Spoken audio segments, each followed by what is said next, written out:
بسم اللہ الرحمن الرحیم۔ کمپیریٹیو فقہ میں ہم صلاۃ الجنائز، کتاب الجنائز کا مطالعہ کر رہے تھے۔ تو نیکسٹ ہمارا جو ٹاپک ہے وہ ہے تعزیت کا۔ تو تعزیت جو ہے مطلب مستحب ہے، اس کا حکم یہ کیا ہے کہ مستحب ہے تعزیت کرنا، یعنی ریکمینڈڈ ہے، چاہے کوئی نان مسلم ہی کیوں نہ ہو، اس سے بھی تعزیت کرنی چاہیے، ٹھیک ہے۔ لیکن یہ ہے کہ نان مسلم سے جب آپ تعزیت کریں گے تو اس کے الفاظ ذرا ڈیفرنٹ ہوں گے، جب مسلمان سے کریں گے وہ ذرا مختلف الفاظ میں ہوگا۔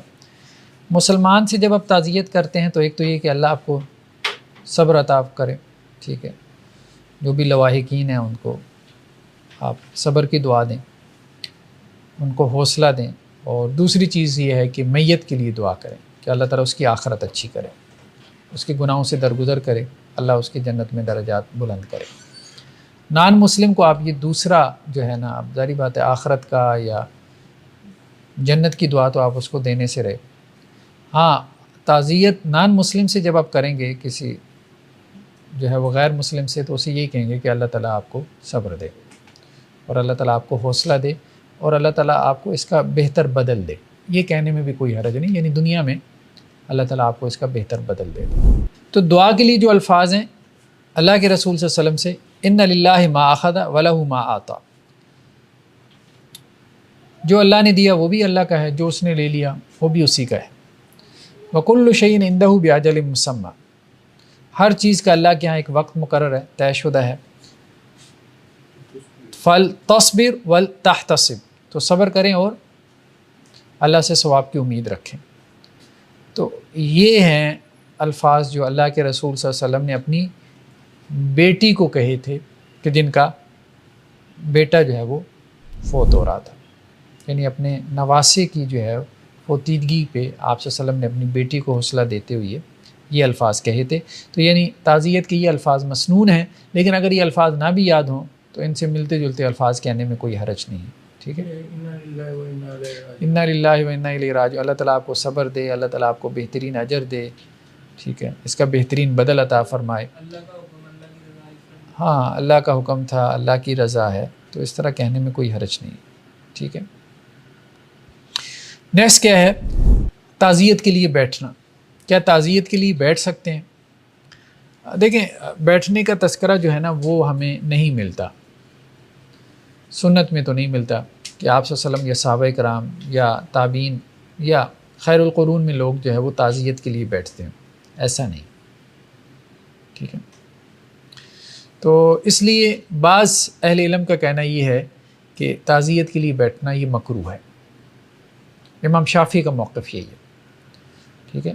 تو امام شافعی نے یہ کہا ہے کہ اکرہ المأتم، مطلب فوتیدگی کے لیے جو لوگ بیٹھتے ہیں اس کو ماتم کہتے تھے، تو اس کے لیے بیٹھنے کو تو میں اس کو ناپسند جانتا ہوں،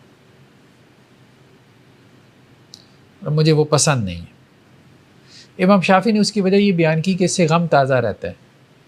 مقصود کیا ہے کہ انسان جلدی بھول جائے، دنیا کے کام کاج میں لگ جائے، کیونکہ آنا جانا تو لگا رہنا ہے، ساری بات، اور روزانہ دنیا میں لوگ آ بھی رہے ہیں جا بھی رہے ہیں، ٹھیک ہے۔ تو اللہ تعالیٰ نے نظام ہی ایسا بنایا، تو جب وہ بیٹھ جاتا ہے تو لوگ اب آتے ہیں تو ہر ایک آ کے اس کو پھر اس کا غم جو ہے وہ تازہ کرنے کا باعث اور سبب بنتا ہے۔ تو اس وجہ سے امام شافعی نے اس کو مکروہ کہا ہے۔ لیکن اس کراہت سے ان کی مراد کیا ہے؟ کراہت تنزیہی، ٹھیک ہے، جب تک کہ اس کے ساتھ کوئی اور بدعت نہ ہو۔ محض بیٹھنے کو وہ کہتے ہیں یہ مکروہ تنزیہی ہے۔ مکروہ تنزیہی کیسے کہتے ہیں؟ کہ اگر کرے گا تو گناہ نہیں ہے، لیکن اگر چھوڑ دے تو ثواب ہے۔ لیکن امام شافعی یہ کہتے ہیں کہ اگر بیٹھنے کے ساتھ ساتھ اگر اس نے کیا کیا، مزید کوئی اس کے ساتھ بدعت ملا لی، تو پھر یہ حرام کے درجے کو بھی پہنچ سکتا ہے، کیونکہ بدعت جو ہے وہ حرام میں سے۔ تو امام احمد اور اکثر جو علماء احناف ہیں ان کی رائے بھی یہی ہے، ٹھیک ہے، کہ اگر آپ اس کو بیٹھنے کو اس کے ساتھ اور بدعات کو ملا لیں گے تو یہ حرمت کے درجے کو پہنچ جائے گا۔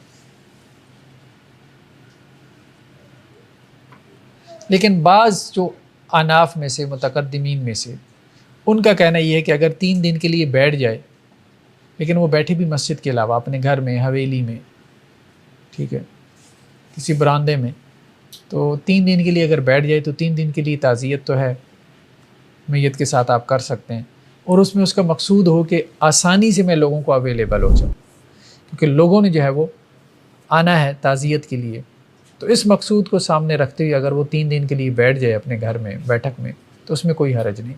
بظاہر یہ محسوس ہوتا ہے کہ اس میں زیادہ سختی کی ضرورت نہیں ہے، بیٹھنا چاہتا ہے تو بیٹھ جائے، کوئی نہیں بیٹھنا چاہتا تو نہ بیٹھے، 3 دن تک یعنی بیٹھا جا سکتا ہے۔ جی یعنی کہ جب کوئی قاضی کے لیے آئے گا تو اس کے بعد ہمیں بیٹھنا بھی پڑے گا؟ ایک یہ ہے کہ لوگ مستقل طور پہ بیٹھتے ہیں نا 3 دن کے لیے، کوئی آئے نہ آئے بیٹھتے ہیں، ہاں وہ بیٹھے رہتے ہیں، کوئی نہ کوئی ریلیٹیوز میں سے بیٹھا رہتا ہے، ٹھیک ہے، بیٹھک کھول کے، ٹھیک ہے، تاکہ لوگوں کو آسانی رہے، کیونکہ وہ یہ ہے کہ اگر وہ اپنے کام کاج میں لگ جائیں گے تو ہر بندہ کہے گا میں نے آنا ہے، تعزیت کرنی ہے، تو وہ پھر لوگوں کو بھی مشکل ہوگی، اس کو بھی مشکل ہوگی۔ کوئی حرج نہیں اگر اس طرح سے چلا لیں تو، اگر کوئی نہیں کرنا چاہتا تو نہ کرے، ٹھیک ہے، ہاں، محض جو ہے اگر مقصود یہ ہے کہ آسانی رہے تعزیت کرنے والوں کے لیے اور میرے لیے بھی آسانی رہے، ٹھیک ہے، کیونکہ کہیں لوگوں کا آنا جانا زیادہ ہوتا ہے۔ لوگ تو اکثر طرح طرح کے ٹائم کا اپنا ٹائم ہے، کسی نے کب آنا ہے، کسی نے کب آنا ہے، کبھی 2 بندے کبھی 4، اس طرح سے بس ایسا ہوتا ہے نا، جب آپ 3 دن کے لیے بیٹھتے ہیں نا تو ہوتا ہی ہے، گاؤں دیہات میں پریکٹس یہی ہوتی ہے، لوگوں کو پتہ ہوتا ہے کہ یار اتنے بجے بیٹھیں اور اتنے بجے تک انہوں نے بیٹھنا ہے، عشاء تک بیٹھنا ہے، ٹھیک ہے، پھر وہ ایک دوسرے کو کہتے ہیں اچھا یار وہ بیٹھے ہیں، جا کے تعزیت تم بھی کرو، میں کر آیا ہوں، تو اس طرح سے وہ خبر چلتی ہے اور لوگ جاتے ہیں، کیونکہ گاؤں دیہات میں ذرا ریلیشن قریبی ہوتے ہیں نا، ہاں شہروں میں جو ہے شاید اس کی اتنی ضرورت نہ ہو، یا اگر آپ یورپین کنٹریز میں ہیں وہاں شاید اتنی ضرورت نہیں ہے، ملٹی کلچرل سوسائٹیز ہیں اور مذاہب کے لوگ غالب ہیں، آپ کے جاننے والی 2-4 ہیں تو آپ نے 3 دن بیٹھ کے کیا کرنا ہے، وہ مخصوص وقت میں آ کے آپ سے تعزیت کر لیں گے۔ تو یہ بیسیکلی جو ہے مطلب ایک کلچرل جو ضرورت ہے، ہاں اس نے جو ہے وہ مطلب احساس دلایا کہ اگر لوگ بیٹھ جائیں تو کوئی حرج والی بات نہیں۔ نیکسٹ کیا ہے؟ میرا سوال تو وہی رہ گیا جی کیا چیز؟ وہ جو ایک آدمی آیا 2-4 بیٹھے ہوئے فاتحہ کر لیں، دعا پڑھ لیں، یہ تو دعا کرنے میں کوئی حرج نہیں ہے، دعا کرنے میں کوئی حرج نہیں ہے، بس رسم سے بچنا چاہیے ہمیں۔ دونوں طرف ان کا ہے، ایک طرف کہتے ہیں کہ بالکل نہیں کرنی، دوسرا اگر کوئی نہ کرے تو اسے وہ کرٹیسائز کرتے ہیں کہ یہ کیوں نہیں کی ہے۔ بس اصل یہ ہے کہ اسپرٹ کو، جو روح ہے نا، اس کو سامنے رکھنا چاہیے، تو دعا کو رسم بھی نہ بنا لیں کہ ہاتھ اٹھائے اور ہاتھ گرائے، ٹھیک ہے، ہاں ہاتھ اٹھائے ہاتھ گرائے اور یہ بھی نہیں پتا کہ کیا پڑھا ہے، اور پڑھتے وقت دل بھی جو ہے وہ متوجہ نہیں ہے اللہ کی طرف، اور نہ ہی میت کے بارے میں کوئی احساس غالب ہے، ٹھیک ہے، تو وہ رسم بنا لینا بھی درست نہیں ہے، اور اس کو بدعت کہہ دینا بھی درست نہیں ہے، ٹھیک ہے۔ جب آپ کسی سے تعزیت کرنے جا رہے ہیں تو آپ ویسے بھی تو اس کو دعائیہ کلمات تو کر ہی رہے ہیں نا، ٹھیک ہے، دعائیہ کلمات تو آپ اس کو میت کے لیے آپ کر ہی رہے ہوتے ہیں، تو اس میں کوئی حرج نہیں، ہاتھ اٹھا کے کر لیں، ہاتھ گرا کے کر لیں۔ لیکن وہ ایسے ہوتا ہے نا کہ جب کوئی جاتا ہے بندہ تعزیت کے لیے تو وہ ہر جانے والا جانتا ہے کہ چلیں دعا کرو، جو پہلے کے بیٹھے ہوئے ہیں وہ تو سال دفعہ تو پہلے کر چکے ہیں 5 سال سے، اور جو جس کی تعزیت دی گئی ہے جس کے پاس وہ بھی نہیں دفعہ، اس کا تو پہلی دفعہ ہوتا ہے، اس کو تو اتنا فیل بھی نہیں ہو رہا ہوتا، باقی لوگ فیل کر رہے ہوتے ہیں کہ مطلب کیا پڑھیں کیا کریں۔ اصل بات یہی ہے نا کہ اصل چیز جو ہے وہ اسپرٹ ہے، اصل چیز اسپرٹ ہے۔ اگر آپ اسپرٹ کے ساتھ دعا کر رہے ہیں تو آپ 70 مرتبہ کر دیں، میت کو فائدہ تو ہوگا کہ نہیں ہوگا؟ پہلی بات ہے ہوگا۔ بات یہ ہے کہ ہم نے اسپرٹ ختم کر دی نا، تو ہم نے اس کو رسم بنا لیا، تو اب یہ سارے سوال پیدا ہو رہے ہیں۔ اگر اس میں اسپرٹ باقی رہتی تو اس میں کیا فرق ہے کہ جی آپ نے 7 مرتبہ پہلے دعا کر لی تو آپ 8ویں مرتبہ بھی کر لیں، اس کو تو دعا کی ضرورت ہے، جتنی اس کے لیے کی جائے وہ دعا اس کے لیے کم ہے، ٹھیک ہے۔ سر اگر کوئی آگے کہے چلے دعا کرے تو ہم لوگ کریں؟ دیکھیں اگر کوئی آ کے کہتا ہے آپ کو، جیسے آپ کے یہاں فوتیدگی ہو گئی ہے کہ دعا کر لیں، تو اجتماعی طور پہ دعا کرنے میں کوئی حرج نہیں، بس لوگوں کو متوجہ کریں اس چیز کی طرف بجائے اس کے کہ انہیں کہیں کہ جی یہ بدعت ہے اس کو ختم کریں، متوجہ اس طرف کریں کہ بھائی دل سے دعا کرو۔ اصل میں ہمارے پاس مکس لوگ ہوتے ہیں نا، جب کوئی آتا ہے تو وہ 2 بندے ایسے کھانا کے بیٹھے ہوتے ہیں، 2 ویسے دیکھ رہے ہوتے ہیں کہ دعا کرو، کسی نے سگریٹ لگایا ہوتا ہے، کسی نے بس یہ توجہ دلانے کی ضرورت ہے کہ لوگ میت کے ساتھ ایک احساس کے ساتھ دل کی کیفیت کے ساتھ دعا دل سے کریں۔ دعا مانگیں اور خود مانگیں، ہر الفاظ خود ادا کریں، یہ میرا حال ہے۔ نیکسٹ کیا ہے؟ زیارت قبور، ٹھیک ہے۔ اللہ کے رسول صلی اللہ علیہ وسلم نے فرمایا کہ میں نے تمہیں زیارت قبور سے منع کیا تھا، تو اب میں تمہیں یہ کہہ رہا ہوں کہ تم قبروں کی زیارت کیا کرو، کیونکہ وہ تمہیں آخرت یاد کرواتی ہیں۔ حضرت ابو ہریرہ سے روایت ہے کہ اللہ کے نبی صلی اللہ علیہ وسلم نے اپنی والدہ کی قبر کی زیارت کی تو آپ روئے، اور اتنا روئے کہ ارد گرد کے لوگوں کو بھی رلا دیا۔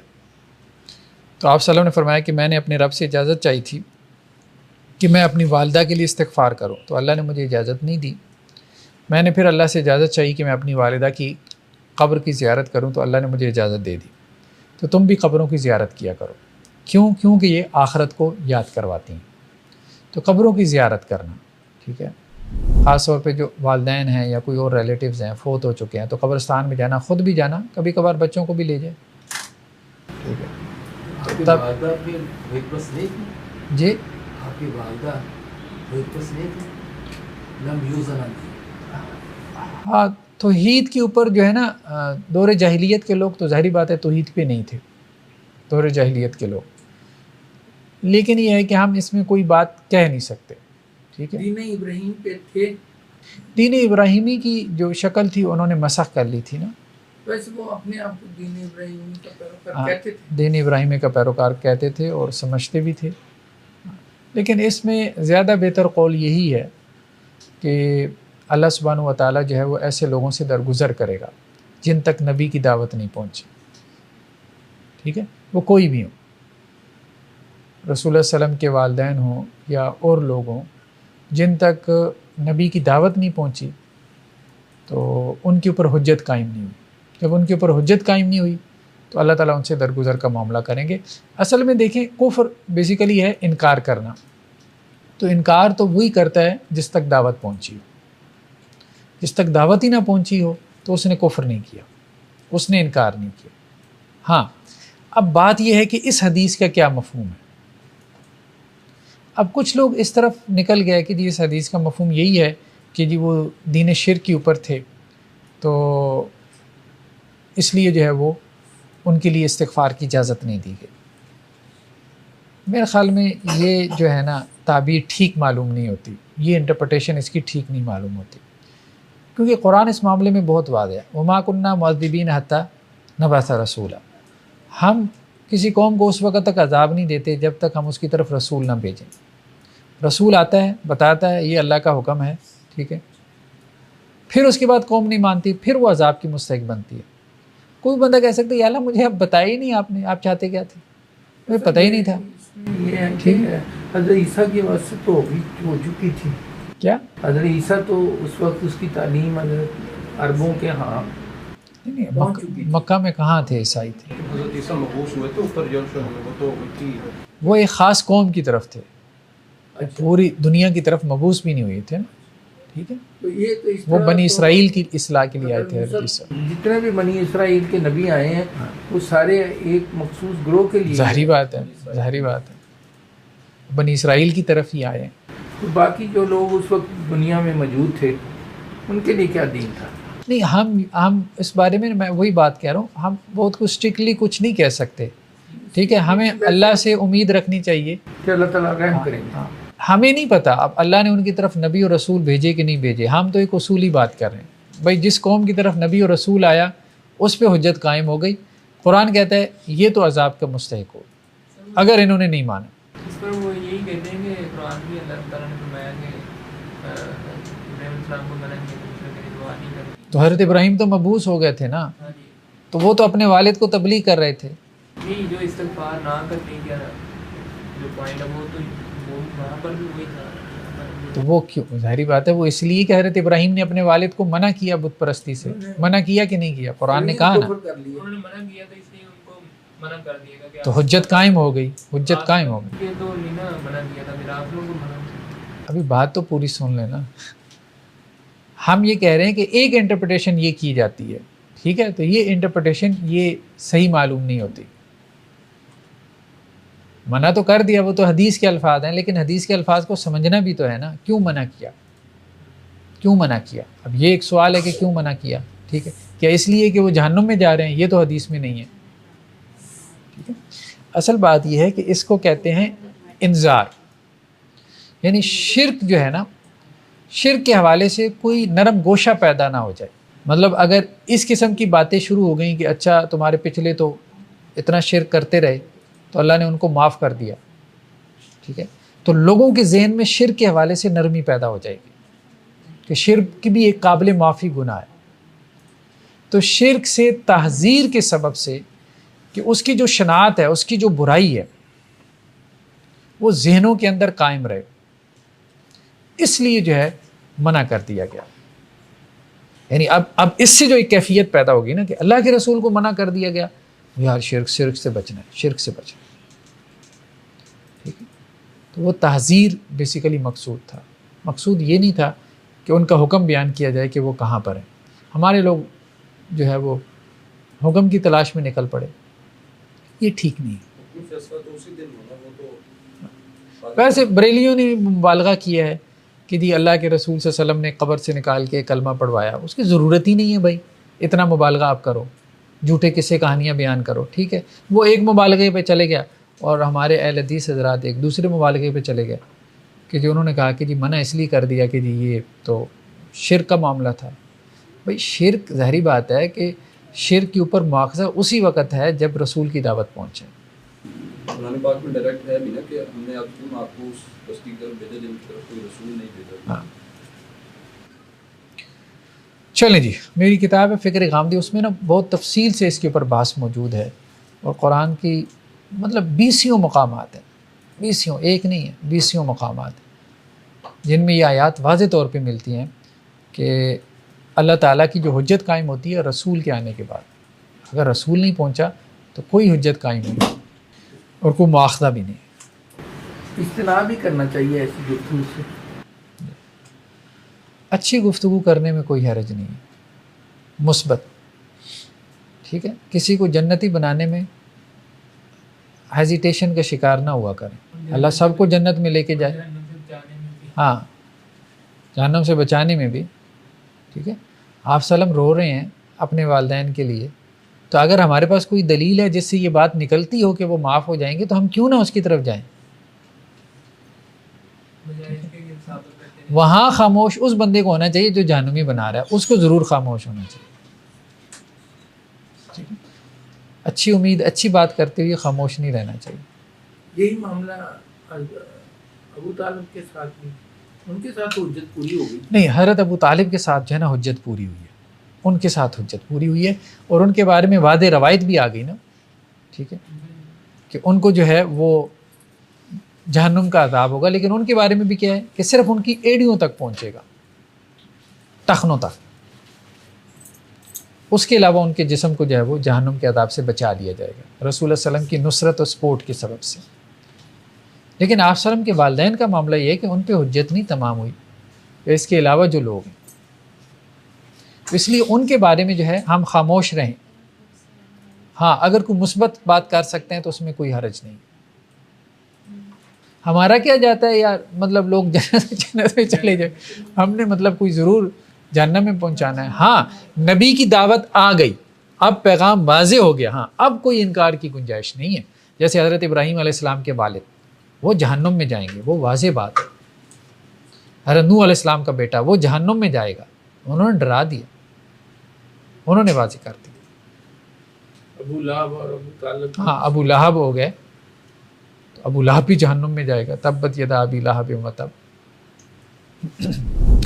نیکسٹ کیا ہے, صحیح بخاری کی روایت ہے عبداللہ بن عمر سے کہ اللہ کے رسول صلی اللہ علیہ وسلم جب تبوک کی طرف جا رہے تھے تو رستے میں جو ہے وہ قوم سمود کی بستیوں سے گزر ہوا. تو آپ صلی اللہ علیہ وسلم فرمایا کہ اگر تم نے ان کی بستیوں کو, جیسے آثار وغیرہ ہوتے ہیں, لوگوں کو شوق ہوتا ہے چلیں یہاں رک کے دیکھیں پچھلی قومیں کیسے آباد تھیں, ٹھیک ہے, ہم بھی جاتے ہیں مطلب وزٹ کی نیت سے. تو آپ صلی اللہ علیہ وسلم فرمایا کہ روتے ہوئے جانا, یہاں ان کے گھروں میں روتے ہوئے داخل ہونا، اور اگر رو نہیں سکتے نا تو پھر جانے کی ضرورت نہیں ہے، ٹھیک ہے؟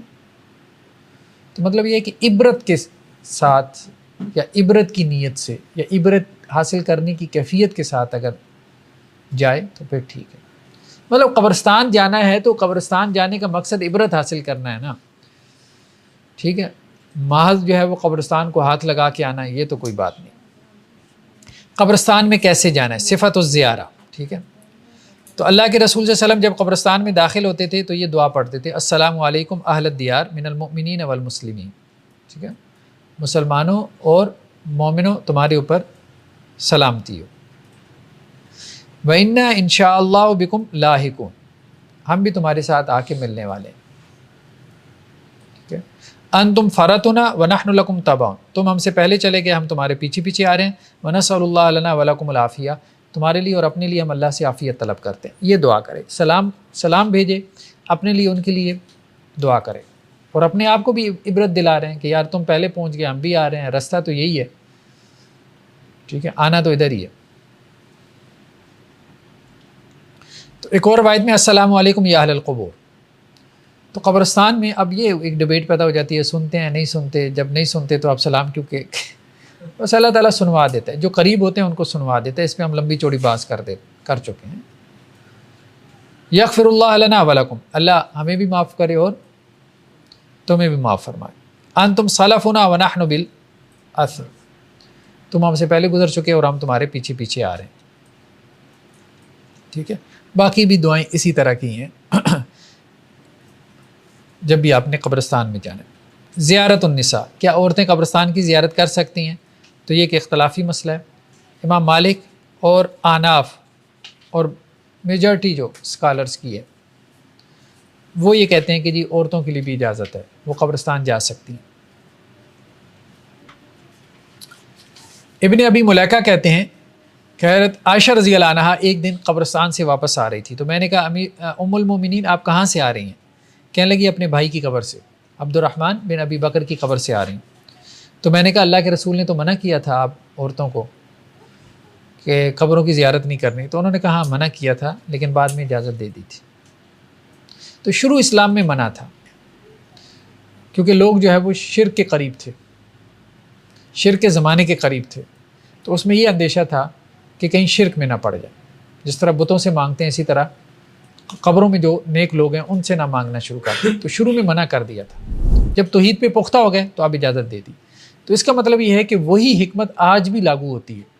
اگر جیسے خواتین ضعیف الاعتقاد ہوتی ہیں، عقیدہ ان کا کمزور ہوتا ہے، تو جلدی جو ہے وہ شرک بدعت خرافات میں پڑ جاتی ہیں، تو اگر کسی خاتون کے بارے اندیشہ ہو کہ وہ قبرستان پہ جا کے جو ہے وہ کسی مطلب غلط ایکٹیویٹی میں ملوث ہو جائے گی، کوئی شرک بدعت میں پڑ جائے گی، تو پھر اس کو الاؤ نہیں کرنا چاہیے۔ جس کا عقیدہ صحیح ہو، جس کے گمراہ ہونے یا بہکنے کے اندیشے نہ ہوں، پھر ٹھیک ہے۔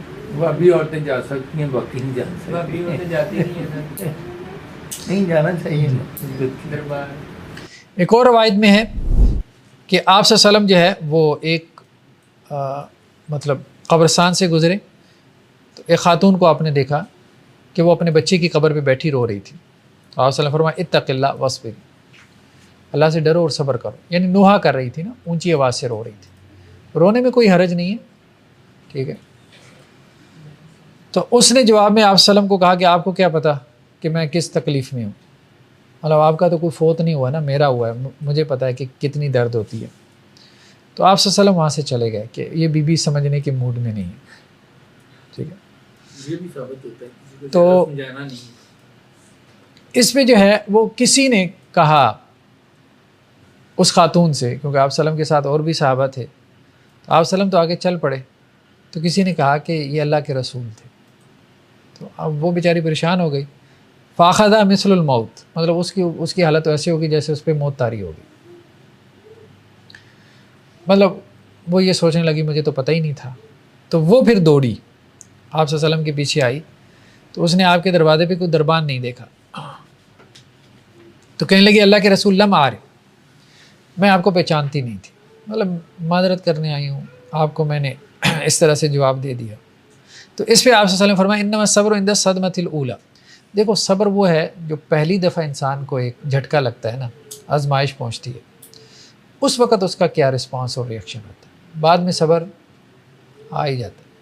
ماں ہے 1 سال تک رو لے گی، سال بعد کیا کرے گی؟ اب بچہ ہے وہ گلا پھاڑ کے روتا ہے، ٹھیک ہے، کتنا روئے گا؟ چپ پہ ہو جائے گا پھر. یہی تو صبر انسان کو آ ہی جاتا ہے، وہ تو حالات اس کو آمادہ کر دیتے ہیں. لیکن اللہ تعالیٰ یہ کہتے ہیں کہ نہیں، ایک تمہیں حالات سکھا رہا ہے صبر، اور ایک یہ ہے کہ میرے حکم سے صبر کرو. اس وقت جب کہ بے صبری ہے، جب دل بے صبرا ہو رہا ہے اس وقت صبر کرنا، یہ اصل میں صبر ہے.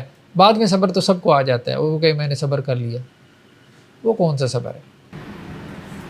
اس میں شروع میں صبر کا مطلب کیا کس طرح کریں شروع میں صبر؟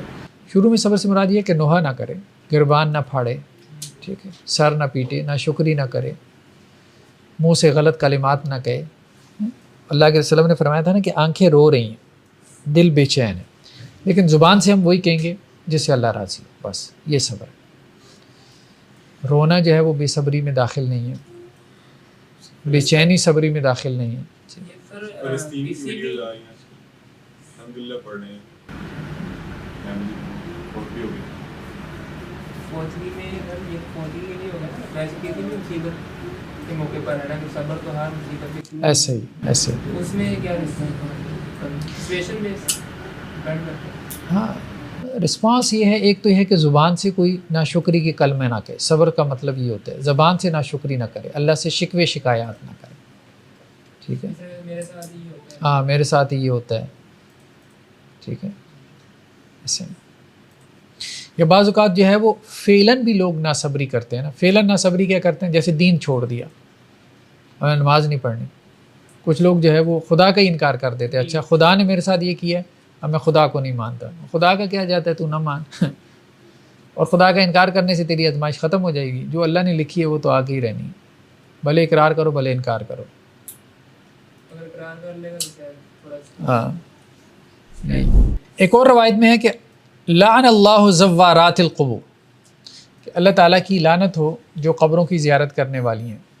لیکن کہا جاتا ہے کہ یہ مبالغے کا صیغہ ہے، بہت زیادہ کثرت سے جانا اس پہ لعنت کی گئی ہے. کبھی کبھار جانے میں کوئی حرج نہیں. جیسے یہ خاتون ہے، آپ قبر پہ بیٹھی ہے، آپ صلی اللہ علیہ وسلم نے اس کو منع نہیں کیا، ہاں صبر کی تلقین.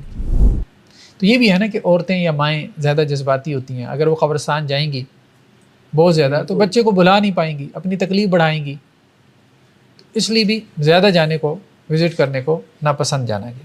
کتنی وزٹ کرنا چاہیے آپ کی جان؟ جی لوگ تو سالانہ ہی جاتے ہیں، عید کے دور بھی نہیں، دیکھیں جو تو مرد ہیں ان کو تو ہفتے میں 1 آدھ چکر اگر لگا لینا چاہیے. ہاں اگر قریب ہے، قبرستان قریب ہے، یہ اللہ کی بہت بڑی نعمت ہے کہ آپ کے گھر کے قریب قبرستان ہو، آپ کے گھر کے قریب مسجد ہو. یہ اللہ کی 2 بہت بڑی نعمتیں، ٹھیک ہے. مطلب دونوں جو ہے وہ ایمان کی تجدید کا جو ہے وہ ذریعہ ہیں. اریٹیٹ بھی کر دیتے ہیں مسجد.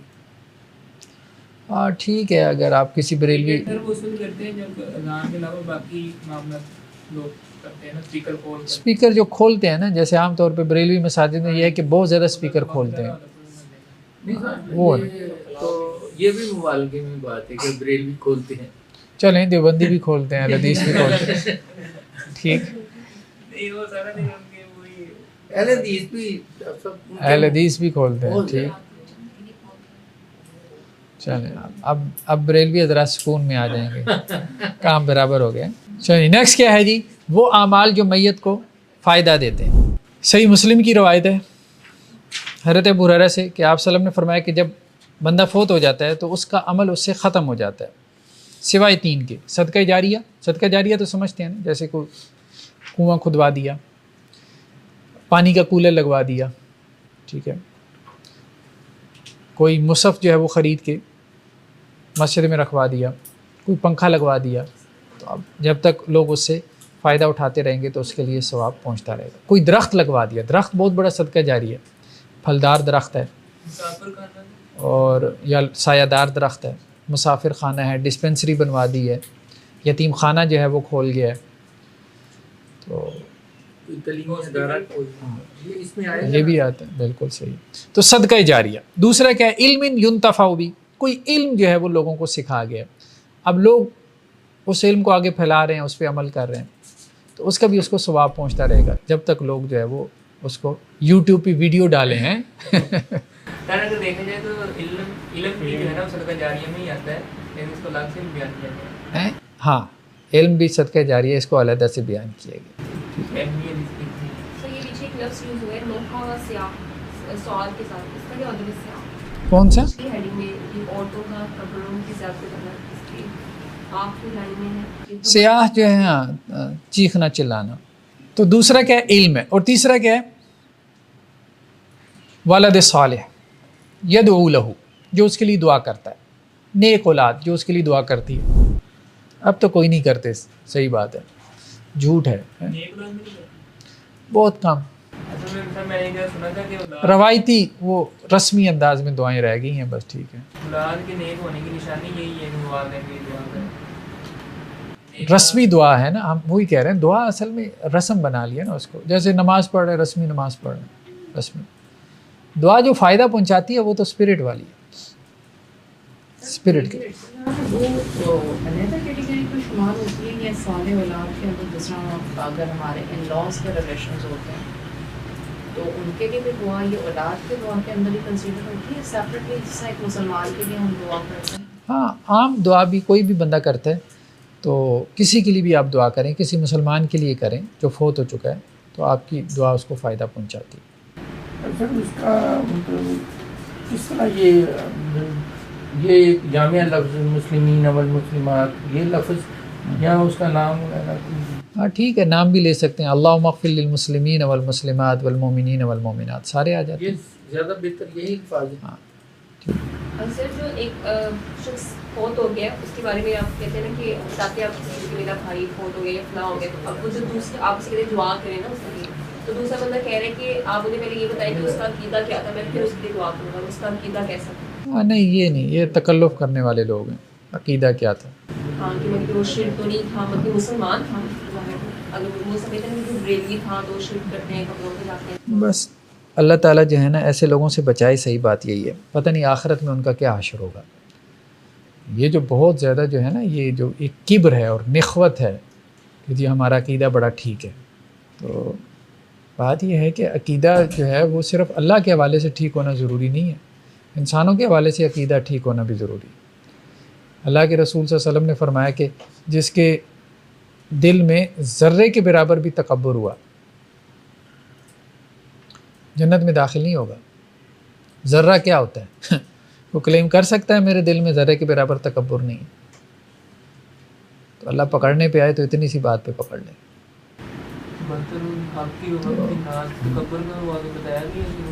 بس انسانوں کے بارے میں جو ہے نا، یہ نہیں ہے کہ آپ ان کو منع نہ کریں شرک سے، آپ ان کو کفر سے منع نہ کریں. یعنی دعوت تبلیغ کا کام کرنا کوئی نہیں ہے، فتوے جڑی جانا ہے، بس اسی کو دعوت تبلیغ بنا لی. منع کریں، آپ اپنی ساری زندگی جو ہے وہ اس میں کھپائیں. اب آپ دیکھیں کہ حضرت ابراہیم علیہ السلام، کیا کہہ رہے ہیں؟ میں استغفار کروں گا. منع بھی کر رہے ہیں لیکن ساتھ میں کیا کہہ رہے ہیں؟ میں استغفار کروں گا. اللہ کے رسول کو منع کر دیا گیا. ٹھیک ہے، تو آپ کو تو منع نہیں نہ کیا اللہ تعالیٰ نے. جب آپ کو اللہ تعالیٰ نے منع نہیں کیا تو یہ کلمہ گو ہے، آپ اس کے لیے استغفار کریں. ایسی ہی ساری امت کو کافر بنایا ہوا ہے، مشرک سمجھا ہوا ہے. اب کسی عالم کے لیے، بریلوی عالم کے لیے آپ دعائیہ کلمات کہہ دیں تو یہاں نیچے وہ ان کے کان کھڑے ہو جاتے ہیں، پریشان ہو جاتے ہیں، پتہ نہیں کیا کر رہے ہیں. یار اگر ہمارے دعائیہ کلمات سے وہ جنت میں چلا جائے، تکلیف کیا ہے آپ کو؟ کیا تکلیف ہے؟ مناپلی ہے، مناپلی ہے نا، انہوں نے سمجھا ہوئے کہ جنت ہماری ہے. وہ جو مولانا طارق جمیل کہتے تھے نا، دیوبندیوں، وہ جنت میں صرف دیوبندی نہیں جائیں گے. بات تو ٹھیک ہے کہ جنت میں صرف دیوبندی نہیں جائیں گے. وہی کہتے ہیں کنفرمیشن بائس کہتے ہیں کہ آپ بس سوچ فکس ہوتی ہے اور جس اسکول آف تھاٹ سے آپ لوگ رہتے ہیں آپ نے اسی کو ساتھ کا حق مانا، اسی کو سب نے یہی کام کیا ہوا ہے، سب نے. کریٹنگ تھنکنگ اور کریٹیکل تھنکنگ کا کنفرمیشن بائس، تو سب نے یہی کام کیا ہوا ہے. آپ دعوت اور تبلیغ کا کام کریں، جس عقیدے کو آپ ٹھیک سمجھتے ہیں ٹھیک ہے، اس کو اختیار کریں اور اس کے مطابق لوگوں کی اصلاح کا کام کریں. کس نے آپ کو روکا ہے؟ ہاں جب لوگ دنیا سے چلے جائیں، کلمہ گو مسلمان ہیں، امت کا حصہ ہیں، ان کے بارے میں اللہ سے امید رکھیں، اللہ تعالیٰ ان کو معاف کرے گا. ان کے لیے دعا کریں، دعائیہ کلمات کہیں ان کے لیے کہ اللہ تعالیٰ درگزر کرے، یا اللہ کچھ جہالت تھی، معلوم نہیں کیا وجہ تھی، کیا عذر تھا، کیا ایکسکیوز تھا، بات سمجھ میں نہیں آئی. ٹھیک ہے، حدیثیں اتنی ملتی ہیں کہ اللہ تعالیٰ قیامت والے دن پوچھیں گے. وہ جو آتا ہے صحیح بخاری کی روایت ہے کہ ایک بندہ، اس کے 99 رجسٹر گناہوں کے کھول دیے جائیں گے. ٹھیک ہے، اور 99 رجسٹر کھولنے کے بعد اللہ تعالیٰ کیا کہیں گے؟ کیا تمہارے پاس کوئی ایکسکیوز ہے، کوئی عذر ہے؟ کوئی عذر ہے تو یار پیش کر دو، نکال دیں تمہیں. ٹھیک ہے، تو ہم لوگوں کے عذر ختم کرنے کے لیے بیٹھے. دعوت کا کام کرتے ہی نہیں ہے. دعوت کا، نبیوں نے دعوت کا کام کیا ہے اور لوگوں کی جنت میں جانے کی خواہش رکھی ہے. نرمی اپنے نرمی. ارے نوح علیہ السلام کو دیکھیں، پتہ ہے کہ اب ساری زندگی کفر کیا بیٹے نے، لیکن آخر وقت تک کھڑے کس بات کے اوپر ہیں؟ دعا کرنی ہے. دل میں اخلاص، نرمی، تڑپ ہونی چاہیے. یہ نرمی ختم ہوگی. اور آپ صلی اللہ علیہ وسلم فرمایا کہ جب دل سے نرمی ختم کر دی جائے تو بندہ ہر خیر سے محروم ہو جاتا ہے. ہاں یہ بھی ہے کہ جنت میں وہ لوگ جائیں گے جن کے دل چڑیوں کی طرح نرم ہوں گے. یہ تو سخت دل لوگ ہیں، کٹھور دل، مطلب دوسرے کو تکلیف میں دیکھ کے خوش ہونے والے. تکلیف میں دیکھ کے خوش ہونا. نبی ساری زندگی دعوت دیتے رہتے تھے، پھر بھی یہ خواہش رکھتے تھے کہ یار بچ جائے کسی طرح. ہماری قتل کی سازشیں کرتے رہے لیکن پھر بھی یہ خواہش رکھتے تھے. انہوں نے تو یار تمہارا کچھ بھی نہیں بگاڑا تو تم ان کی جو ہے وہ خیر خواہی کی خواہش ختم کر بیٹھے. اصل میں ہر فرقے کے جو مولوی ہیں نا، انہوں نے فرقہ پرست مولویوں نے بغض پیدا کر دی. نیکسٹ کیا ہے جی؟ نیکسٹ حدیث میں ہے کہ بندے کو مرنے کے بعد بھی جو ہے وہ اس کے نیک اعمال جو ہے وہ پہنچتے رہیں گے. ان میں سے ایک علم ہے جو اس نے نشر کیا، دوسرا نیک اولاد ہے جو اس نے چھوڑی، تیسرا مصحف ہے جس کا اس نے جو ہے وہ وارث بنایا، چوتھا مسجد ہے جو اس نے بنائی، پانچواں گھر ہے مثال کے طور پہ جو اس نے مسافروں کے لیے بنایا، یا پھر کوئی نہر کھدوا دی، یا پھر صدقہ ہے جو اس نے اپنی زندگی میں نکال دیا. ٹھیک ہے جی. نیکسٹ کیا ہے؟ صحیح مسلم کی روایت ہے، جس نے اسلام میں کوئی اچھی سنت جاری کی تو اسے اس کا اجر ملے گا، اور بعد میں اگر لوگ اس نیک عمل کے اوپر عمل کریں گے تو ان کا بھی اجر اس کو پہنچے گا. اور جس نے کوئی اسلام میں بری سنت جاری کی یعنی بدعت ایجاد کی تو اس کے اوپر اس کا وبال ہوگا، اور بعد میں جو لوگ اس بدعت پہ عمل کریں گے اس کا وبال بھی اس کو پہنچے گا.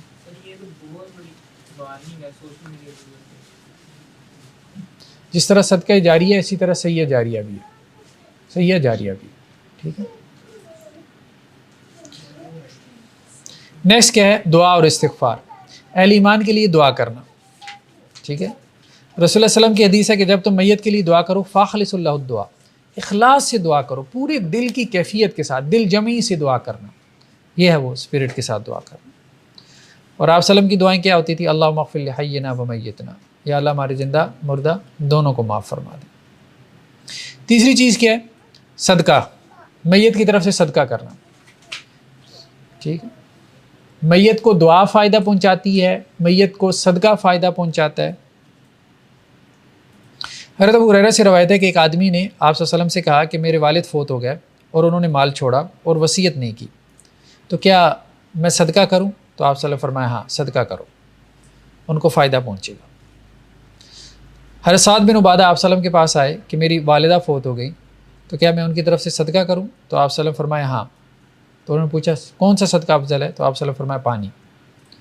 ٹھیک ہے، کنواں کھدوا دو.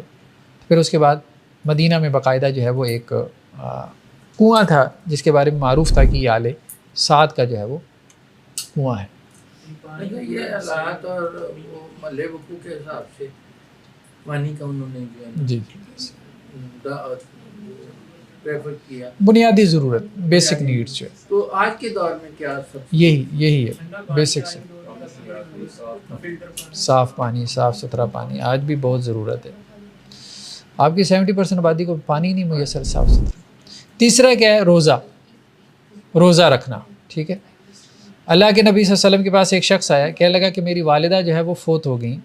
ٹھیک ہے. اور ان کے اوپر جو ہے وہ روزے فرض تھے. ٹھیک ہے. تو کیا میں ان کی طرف سے جو ہے وہ روزہ رکھوں؟ تو آپ صلی اللہ علیہ وسلم فرمایا کہ اگر تمہاری والدہ کے اوپر جو ہے وہ قرض ہوتا تو کیا تم اس کو ادا کرتے؟ تو اس نے کہا جی ہیں. تو آپ صلی اللہ علیہ وسلم فرمایا کہ اللہ کا جو قرض ہے وہ زیادہ حقدار ہے یا زیادہ حق رکھتا ہے اس بات کا کہ تم اس کو ادا کرو. یعنی میت کے ورثاء جو ہے وہ روزہ رکھ سکتے سر اگر ان کو حساب نہ پتہ ہو کیسے ہیں. اگر یہ نہ پتہ ہو کتنے ہو گئے انہوں نے چھوڑے پھر اپنے حساب سے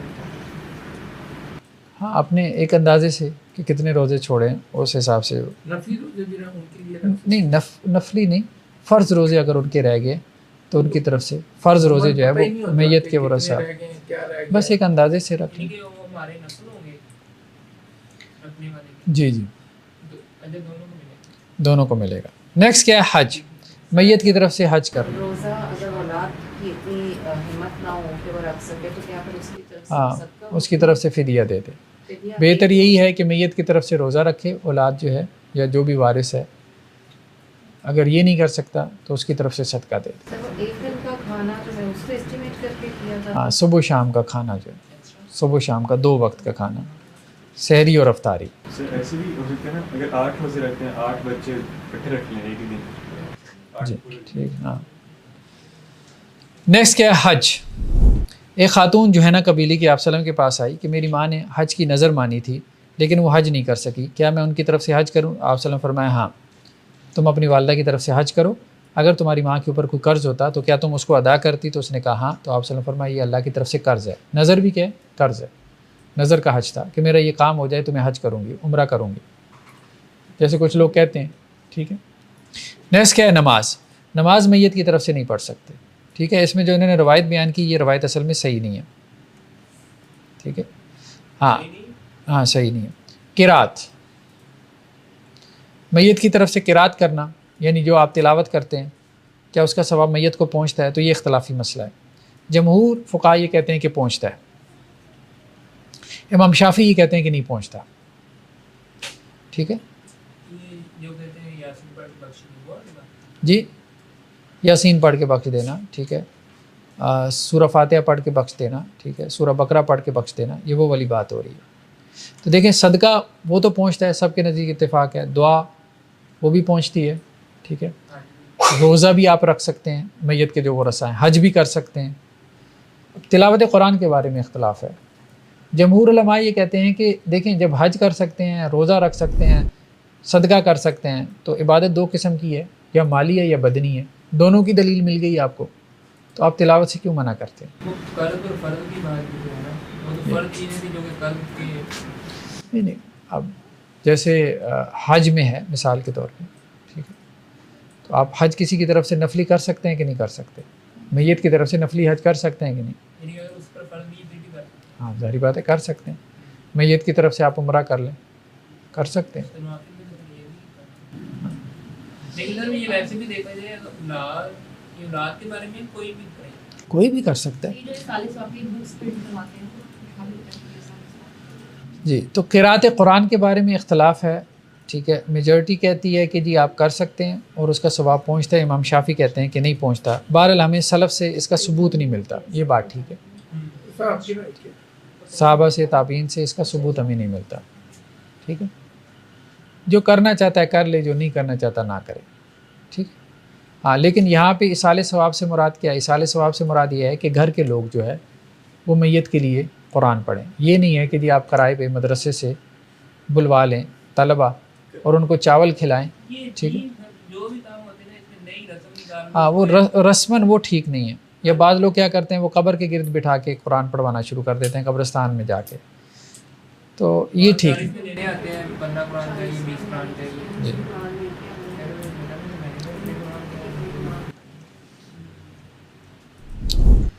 اللہ کے رسول صلی اللہ علیہ وسلم کو ثواب جو ہے وہ ہدیہ کرنا. اچھا کچھ علماء کہتے ہیں کہ جی آپ صلی اللہ علیہ وسلم کو ہم ثواب ہدیہ کر سکتے ہیں. کچھ کہتے ہیں اس تکلف کی ضرورت نہیں ہے.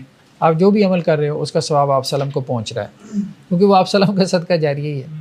تکلف کرنے کی ضرورت نہیں ہے. یہ درود شریف بھی کافی ہے. مطلب جو بھی آپ عمل کر رہے ہیں ظاہری بات ہے ہم آپ صلی اللہ علیہ وسلم کا لگایا ہوئے پودا ہے نا پوری امت جو ہے تو آپ صلی اللہ علیہ وسلم کو تو ثواب پہنچ ہی رہا ہے.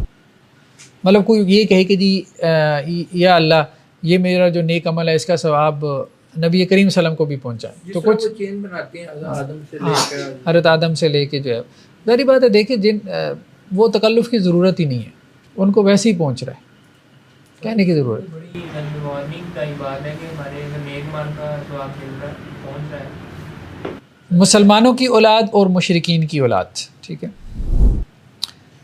صحیح بخاری کی روایت ہے, یعنی ان کا کیا حشر ہوگا, یہ کہاں جائیں گے, یعنی نابالغ بچے, چھوٹے بچے, چھوٹی عمر کے جو بچے ہیں, مسلمان ہوں یا مشرک ہوں, تو ان کا مقام کیا ہے, ٹھیک ہے. اولاد صالح کی بھی اعمال کا نیک اعمال کا خود ہی. ہاں نیک اولاد جس کے کردار میں والدین کا کوئی حصہ ہو اس کو بنانے میں, ٹھیک ہے, تو اس کے نیک اعمال کا اجر جو ہے وہ والدین کو پہنچتا رہتا ہے. ہاں اگر اس کو نیک بنانے میں والدین کا کوئی حصہ اور کردار نہیں ہے تو پھر اولاد کو پھر دعا کرتے رہنا چاہیے. اب بس ٹھیک اتنا ہی کافی ہے. چلیں جی آگے چلیں. یہ ہمارا کتاب الجنائز جو ہے نا 1 مہینے سے چل رہا ہے آپ لوگوں کے سوالات کی وجہ سے. صحیح بخاری کی روایت ہے کہ رسول اللہ علیہ وسلم کے جو چھوٹے بیٹے تھے ابراہیم, ابھی 1.5-2 سال کی تھی, ان کی وفات ہو گئی. تو آپ صلی اللہ علیہ وسلم ان کی وفات پہ کہا کہ ان کے لیے جنت میں ایک دودھ پلانے والی ہے جو اللہ نے مقرر کی ہے. تو چھوٹے بچے بھی جنت میں جاتے ہیں, جو نابالغ بچے ہوتے ہیں مسلمانوں کے, وہ تو جنت میں جاتے ہیں. جو مشرکین کے ہیں ان کے بارے میں بہرحال اختلاف ہے, ٹھیک ہے. کچھ کہتے ہیں کہ جی وہ بھی جنت میں جاتے ہیں کیونکہ نہ وہ نابالغ ہیں, ان کا حساب کتاب ہی نہیں ہے. اور کچھ کہتے ہیں کہ قیامت والے دن اللہ تعالیٰ ان کا امتحان لے گا, ٹھیک ہے. اگر وہ اس میں کامیاب ہو گئے تو جنت میں چلے جائیں گے, ناکام ہو گئے تو وہ جہنم میں جائیں گے. حضرت انس بن مالک سے ہے کہ اللہ کے رسول صلی اللہ علیہ وسلم نے فرمایا جب بھی کوئی مسلمان جو ہے وہ اس کے 3 بچے فوت ہو جاتے ہیں جو کہ بالغ نہ ہوئے ہوں تو وہ اس کو جنت میں داخل کرنے کا ذریعہ بن جائیں گے. یعنی ظاہری بات ہے والدین کو جنت میں داخل کرنے کا ذریعہ بنیں گے تو پہلے خود بھی تو داخل ہوں گے. تو نابالغ بچے جو ہے وہ جنت میں جاتے ہیں, مسلمانوں کے نابالغ بچے جنت میں جاتے ہیں, وہ جنتی ہیں. دوسرا یہ ہے کہ مشرکین کے, تو اس میں جو ہے وہ شوافی یہ کہتے ہیں کہ یہ جو قرآن کی آیت ہے نا وما کننا معذبین حتی نبعث رسولا, ہاں وہی والی بات آ گئی کہ ان پہ حجت قائم نہیں ہوئی نا, تو اس لیے وہ بھی جنت میں جائیں گے, کیونکہ عذاب اسی کو ہے کہ جس کے اوپر حجت قائم ہے. ایک روایت یہ یہاں پہ لے کے آئے ہیں, وہ یہ کہتے ہیں کہ جی ایک روایت میں ہے کہ نبی جنت میں ہے, شہید جنت میں ہے, والمولود فی الجنہ, یعنی ایک عمومی سی بات ہے, مولود بھی جنت میں جائے گا, یعنی چھوٹا بچہ. یہاں سے بھی استدلال کر لیا گیا. نیکسٹ کیا ہے جی, قبر کے سوال. قبر کے سوال تو بالکل واضح ہیں, ٹھیک ہے, کہ منکر نکیر نے آنا ہے اور قبر میں آ کے جو ہے وہ سوال کرنے. یہاں انہوں نے لمبی چوڑی بحث کی ہے, لیکن آپ کے سوالات کی وجہ سے اب ہم نہیں اس میں جا سکتے, ٹھیک جی. یہ ایک روایت ہے صحیح مسلم کی حضرت زید بن ثابت سے کہ وہ یہ کہتے ہیں کہ ہم آپ صلی اللہ علیہ وسلم کے ساتھ تھے اور اللہ کے رسول صلی اللہ علیہ وسلم خچر پہ سوار تھے, تو اچانک وہ خچر جو ہے وہ بدک گیا اور قریب تھا کہ وہ آپ صلی اللہ علیہ وسلم کو گرا دیتا. تو وہ اصل میں بدکا کیوں تھا, وہاں قبریں تھیں, 4 5 6 قبریں تھیں, تو ان قبروں میں عذاب ہو رہا تھا, تو اس نے عذاب کی آواز سنی تو وہ بدک گیا, خوف سے بدک گیا نا. تو آپ صلی اللہ علیہ وسلم نے فرمایا کہ کس کو پتہ ہے یہ کن کی قبریں؟ تو ایک بندے نے کہا کہ جی میں جانتا ہوں. تو اللہ کے رسول نے پوچھا کہ بھائی یہ کب فوت ہوئی ہے؟ تو انہوں نے کہا کہ یہ دور جاہلیت کی قبریں. تو آپ صلی اللہ علیہ وسلم فرمایا ٹھیک ہے. تو پھر آپ صلی اللہ علیہ وسلم فرمایا کہ اس امت کو جو ہے وہ اس کی قبروں میں آزمایا جاتا ہے. تو اگر مجھے یہ اندیشہ نہ ہوتا کہ تم اپنے مردوں کو دفن کرنا چھوڑ دو گے تو میں اللہ سے دعا کرتا کہ تمہیں بھی عذاب قبر میں سے کچھ سنوا دیا جاتا. پھر آپ صلی اللہ علیہ وسلم صحابہ کی طرف متوجہ اور کہا کہ تعوذوا باللہ من عذاب النار, اللہ سے آگ کے عذاب سے پناہ مانگتے رہا کرو. تعوذوا باللہ من عذاب النار, تعوذوا باللہ من عذاب القبر, اللہ سے عذاب قبر سے پناہ مانگتے رہا کرو, ٹھیک ہے. ایک اور روایت میں ہے حضرت انس سے کہ آپ صلی اللہ علیہ وسلم فرمایا کہ جب بندے کو قبر میں رکھ دیا جاتا ہے اور اس کے ساتھی, اس کے دوست احباب, اس کے رشتہ دار اس کو دفن کر کے واپس جا رہے ہوتے ہیں, تو وہ ان کے قدموں کی واپس جانے کی جو چاپ ہے وہ بھی سن رہا ہوتا ہے, ٹھیک ہے. پھر اس کے بعد 2 فرشتے آتے ہیں, اس کو بٹھا دیتے ہیں اور اسے کہتے ہیں کہ اس آدمی کے بارے میں تمہارا کیا خیال ہے, یعنی محمد صلی اللہ علیہ وسلم کے بارے میں. تو اگر وہ مومن ہوتا ہے تو کہتا ہے اشہد انہ